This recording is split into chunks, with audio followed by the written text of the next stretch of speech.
Video like जरूर कर लीजिए और ऐसे वीडियो लगातार फ्री में पाने के लिए चैनल को तुरंत सब्सक्राइब कर लीजिए और बेल आइकन को जरूर टैप कर लीजिए ताकि आगे भी सारे वीडियो आपको मिलते रहे। यूट्यूब में फॉलो करते हैं तो प्लीज ये वाला फ्री टेलीग्राम चैनल जरूर ज्वाइन कर लीजिएगा। सारे नोटिफिकेशन सारे अपडेट यहीं पे आते हैं, ध्यान रखिए। नमस्कार साथियों, यूपी पुलिस कांस्टेबल की तैयारी कर रहे सभी साथियों का एक बार फिर से स्वागत है वनडे एग्जाम्स बाई ज्ञान सर के इस यूट्यूब चैनल पर। दोस्तों, आज की इस वीडियो में हम लोग 100 डेज प्लान के डे 2 का डिस्कशन करेंगे। देखिए, ये जो 100 डेज का टारगेट है, अगर आप इसे पूरा करते हैं, जितनी चीज़ें बताई जाती ईमानदारी से उसका पालन करते हैं, तो यकीन मानिए कि आप यूपी पुलिस कांस्टेबल में आराम से सेलेक्ट हो जाएंगे। आपको कोई भी नहीं रोक सकता। तो देखिए, सिलेक्शन वाली स्ट्रेटेजी है, इसको बहुत ही ध्यान से आपको समझना चाहिए। तो आज हम लोग डे 2 के प्लान की बात करेंगे कि आज दूसरे दिन आपको क्या क्या पढ़ाई करने।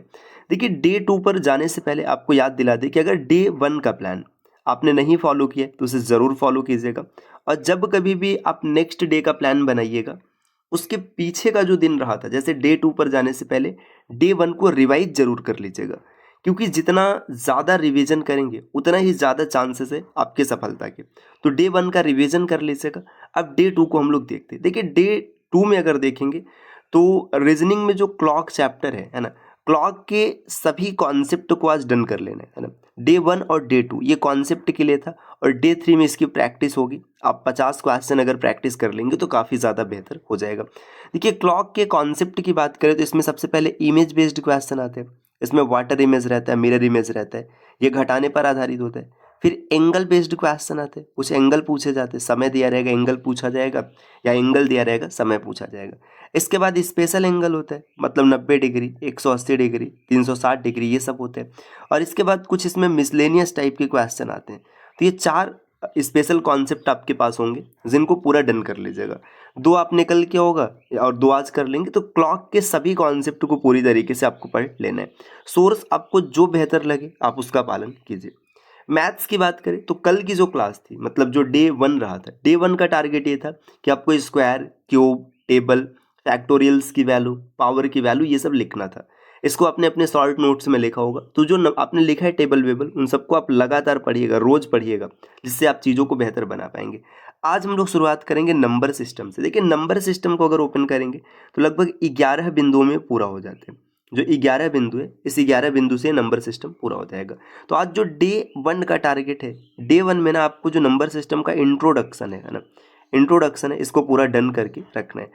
इंट्रोडक्शन में देखिए आपको मिलेगा क्या, जैसे नंबर्स क्या होता है, नंबर्स कितने टाइप के हैं, रेशनल, इरेशनल, मतलब परिमेय संख्या क्या है, अपरिमेय संख्या क्या है। इसके बाद जैसे पूर्ण संख्या हो गया, प्राकृतिक संख्या है, भाज्य है, अभाज्य है, सह अभाज्य हो गया, द्विक अभाज्य हो गया। तो ये सब आपको इंट्रोडक्शन में मिलेगा। तो नंबर का जो परिचय होना है, इसको आप आज पूरा डन कर लेंगे किसी भी कंडीशन पे, है ना। परिचय डन करने का मतलब एक टॉपिक डन हो जाएगा। फिर इसके बाद हम लोग यूनिट डिजिट कॉन्सेप्ट से आगे बढ़ेंगे। अच्छा, अगर आपको ये लगता है कि स्टडी मटेरियल आपको कहाँ से मिलेगा, तो इसके लिए ना आप ज्ञान सर एजुकेशन एप्लीकेशन को फॉलो कर सकते हैं। इसके बाद और आगे बढ़ेंगे। जैसे हिंदी की बात करें तो हिंदी में कल की क्लास में, मतलब जो डे 1 था, डे 1 का टारगेट ये रहा था कि आपको हिंदी भाषा का विकास देखना है। हिंदी भाषा का विकास कहने का मतलब है कि हिंदी का विकास कैसे हुआ है ना, हिंदी भाषा का विकास, है ना। संस्कृत से हिंदी किस प्रकार से आता है, ये आपको कल की क्लास में देखना था।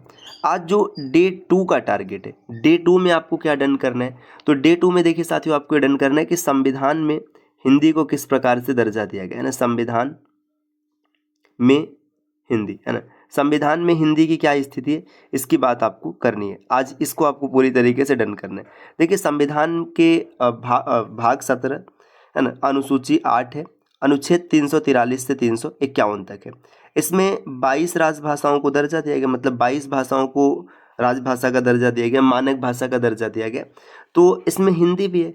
अब 343 से 351 तक क्या प्रावधान है, संविधान में हिंदी की क्या स्थिति है, इस चीज़ को आपको अच्छे से पढ़ लेना है, पूरा नोट तैयार कर लेना है, चीज़ों को देख लेना है। ठीक, ये चीज़ आप देखेंगे अनुच्छेद 343 में 344, 345, 346, 47, 48, 49, 50, 51, इसको आप देख लीजिएगा, संविधान में हिंदी। ठीक, इसके बाद जीएस की बात करें तो इसमें अभी हम लोग हिस्ट्री, पॉलिटी और जियोग्राफी, 3 टॉपिक को पढ़ रहे, हिस्ट्री को पढ़ रहे, पॉलिटी को पढ़ रहे और जियोग्राफी को पढ़ रहे। देखिए हिस्ट्री की बात करें तो हिस्ट्री में हम लोगों ने मॉडर्न हिस्ट्री से शुरू किया था, है ना। मॉडर्न हिस्ट्री में यूरोपीय कंपनियों का आगमन था, जिसमें पुर्तगाल इस कंपनी की बात हम लोगों ने कल की थी। कहने का तात्पर्य कल का टारगेट था कि पुर्तगालियों को आपको पूरा डन करना था।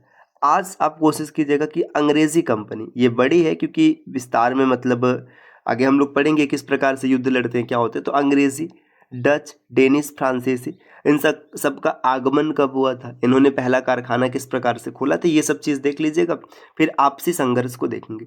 पॉलिटी की बात करें तो कल हम लोगों ने संविधान सभा देखा था, है ना। मतलब कि संविधान सभा किस प्रकार से बनता है, प्रथम संविधान सभा। आज संवैधानिक विकास की बात करें, देखिए संवैधानिक विकास तो 2 चरणों में होता है। पहले कंपनी का शासन होता है, फिर ब्रिटिश ताज का शासन होता है। तो इसमें 2-3 एक्ट, जैसे 1773 का रेगुलेटिंग एक्ट हो गया, है ना। 1781 का एक्ट हो गया, 1784 का एक्ट हो गया। तो ये 2-3 आप देख लीजिएगा। देखिए ये जो संवैधानिक विकास है, इसके लिए हम लोग 3 दिन लगाएंगे, तो उस हिसाब से आप चीज़ों को देख सकते हैं। तो फिर आप यहाँ पर देख लीजिएगा। और ज्योग्राफी की बात करें तो अक्षांश और देशांतर इतना हो गया था। अब हम लोग बात करेंगे भारत की स्थिति या फिर भारत का परिचय। तो इस चीज़ को भी आप देख सकते हैं। देखिए अगर आपको स्टडी मटेरियल चाहिए, जैसे मैथ्स के लिए आप CSAT प्रिपरेशन, ये यूट्यूब चैनल है स्टडी फॉर सिविल सर्विसेज का ही, यहाँ से आप मैथ्स और रीजनिंग को तैयार कर सकते हैं। UPPSC बेस्ट ऑनलाइन नाम से कोचिंग है, जहाँ पे हिस्ट्री, पॉलिटी, ज्योग्राफी ये सब आप तैयार कर पाएंगे। तो आप कोर्स को फॉलो कर सकते हैं, वहाँ से भी फ्री में पूरी तरीके से, सिर्फ चैनल से जुड़ करके चीज़ों को पढ़ना है। और बाकी अगर आपको यूपी पुलिस कांस्टेबल का स्टडी मटेरियल चाहिए तो देखिए आप इस बैच को ज्वाइन कर सकते हैं। ज्ञान सर एजुकेशन एप्लीकेशन पर ये बैच आपको मिल जाएगा मात्र 99 रुपये में। कंप्लीट स्टडी मटेरियल का बैच आपको मिलेगा, जिसमें ना बेसिक से लेकर सिलेक्शन तक की पूरी तैयारी कराई जाएगी। PPT क्लास नोट्स मिल जाएगा, रिकॉर्डेड क्लासेस रहेगा, और सबसे बड़ी चीज़ की कोर्स की वैलिडिटी एग्जाम तक होगी। जब तक आपका एग्जाम नहीं हो जाएगा कोर्स आपके लिए वैलिड रहेगा। अगर आपको किसी प्रकार की अतिरिक्त जानकारी चाहिए तो नीचे स्क्रीन पर जो नंबर दिख रहे हैं, आप इनमें से किसी भी नंबर पर कॉल या व्हाट्सएप करके जानकारी ले सकते हैं। तो मिलते हैं साथियों आपसे नेक्स्ट वीडियो में, तब तक के लिए नमस्कार।